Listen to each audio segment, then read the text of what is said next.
In a quiet village nestled between dense forests and towering mountains, there lived a man named Yusuf. He was no ordinary man. He possessed a gift that set him apart from the rest of the world. Yusuf could talk to birds, and more astonishingly, they talked back. As a child, Yusuf would spend hours watching the birds in the trees. Unlike other children who played with toys, he found solace in their songs. He began imitating their chirps, whistles, and caws, much to the amusement of his parents. But what started as a mere childhood fascination soon turned into something extraordinary.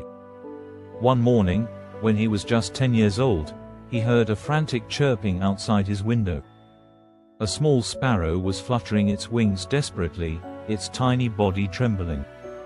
Yusuf mimicked its sound, a soft, soothing whistle, and to his surprise, the bird responded.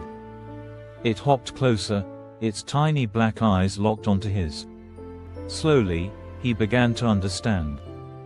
The bird was in distress, its nest had fallen, and its babies were trapped in the bushes below. Yusuf rushed outside, found the nestlings, and gently placed them back into the tree.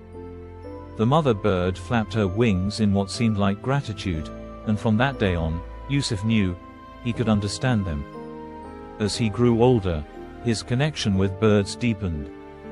He spent years studying their behavior, their sounds, their way of life.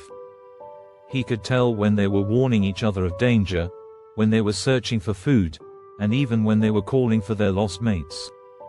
The villagers, at first skeptical, soon began to marvel at his ability.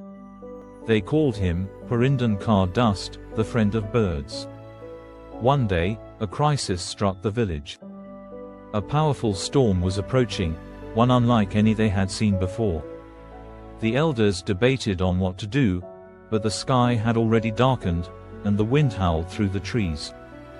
Yusuf, however, noticed something strange.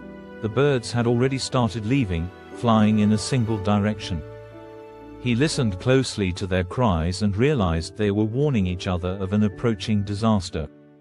Without hesitation, Yusuf ran to the village square and urged everyone to evacuate. "The birds are leaving," he shouted. "They know something we don't." Many laughed at him, but some trusted his wisdom and followed. That night, the storm struck with terrifying force, destroying everything in its path. But those who had followed Yusuf to safety survived. The villagers never doubted him again. As the years passed, Yusuf's fame spread beyond his village. Scientists, researchers, and travelers came from distant lands to witness his incredible gift. Some believed he had unlocked an ancient secret, a lost knowledge once known to sages. Others dismissed it as mere coincidence.